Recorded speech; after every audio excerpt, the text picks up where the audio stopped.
गणनायकाय गणदैवताय गणाध्यक्षाय धीमहि गुणशरीराय गुणमण्डिताय गुणेशानाय धीमहि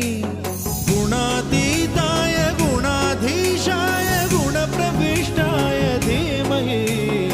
एकदन्ताय वक्रतुण्डाय गौरीतनयाय धीमहि